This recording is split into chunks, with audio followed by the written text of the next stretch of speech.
এই মাদ্রাসার শিক্ষক এবং শিক্ষার্থী উভয়ই দৃষ্টি প্রতিবন্ধী। শুনতে অবিশ্বাস্য মনে হলেও এটাই সত্য। দৃষ্টি প্রতিবন্ধী শিক্ষকেরা শিক্ষা দিচ্ছে দৃষ্টি প্রতিবন্ধী শিক্ষার্থীদের। এখানে যারা স্টুডেন্ট তারা হচ্ছে সবাই দৃষ্টি প্রতিবন্ধী। আমরা যারা হাতে কলমে শিক্ষা দিই, যেমন আমি হচ্ছে বাংলা, ইংলিশ এবং ম্যাথটা দেখানোর চেষ্টা করি, আমিও দৃষ্টি প্রতিবন্ধী, এবং যিনি কোরআন শিক্ষা দেন উনিও দৃষ্টি প্রতিবন্ধী। হাজারো প্রতিকূলতার মাঝেও এই মাদ্রাসা আজ এক অনন্য দৃষ্টান্ত। আসসালামু আলাইকুম, I am Raihan Alam. I am a visually impaired person.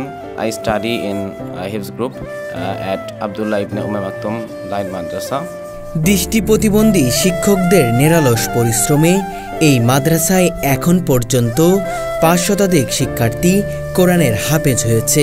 আমি এখানকার নিয়মিত শিক্ষক আর কি। নতুন যারা আসলো তাদেরকে একেবারেই হাতে কলমে ধরে দেওয়া, যেমন 1 আলিফ 1 2 বা 2 3 4 5 তা এইভাবে একেবারে প্রাথমিক থেকেই শুরু করা একেবারে হাতে ধরে হাতে কলমে ধরে পড়ানো এবং লেখা দুটি শিক্ষা দেওয়ার দায়িত্ব আমার।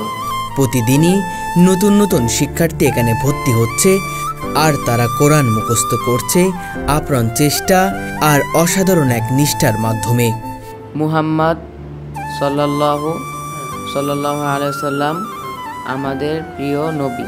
আলহামদুলিল্লাহ, অনেক ভালো লাগে, কারণ অনেকে চোখ থেকেও তারা কোনো শরীফ মুখস্থ করতে পারে না, কিন্তু আমরা চোখ নাই তারপর আমরা কোনো শরীফ মুখস্থ করতে পারছি, এর জন্য আল্লাহর কাছে শুকরিয়া, আলহামদুলিল্লাহ। কিন্তু এই মাদ্রাসা কেবল হাফেজ তৈরি করার কারখানাই নয়, এখানে শেখানো হয় বাংলা, ইংরেজি, আরবি ও উর্দু 4টি ভাষা।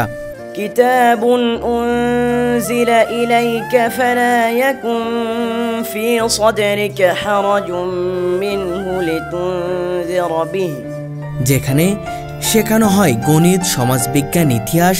আমাদের একটা অঙ্ক করে দেখান তো, 50 আর 30 একটু যোগ করে দেখান তো আমাদেরকে।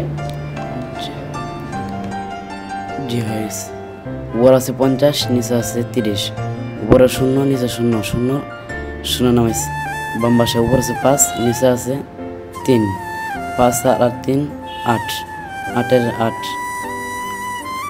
80। এমনকি আধুনিক প্রযুক্তির ব্যবহারেও তারা পিছিয়ে নেই। ওদেরকে কম্পিউটার চালানো শিক্ষা দেওয়া হয়, তা আমরা তো চোখে দেখে মাউস দিয়ে এবং কিবোর্ড দিয়ে কম্পিউটারগুলো চালিয়ে থাকি। ওরা তো আর মাউস ব্যবহার করতে পারে না, যেহেতু চোখে দেখে না।